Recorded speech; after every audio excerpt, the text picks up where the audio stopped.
Then listen to this.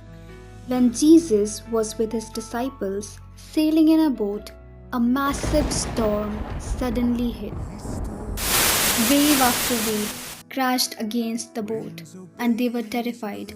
Despite the storm, Jesus was asleep. But Jesus was calm as ever. He stood up and spoke to the storm, and instantly the storm stopped. The wind died down, and there was complete calm.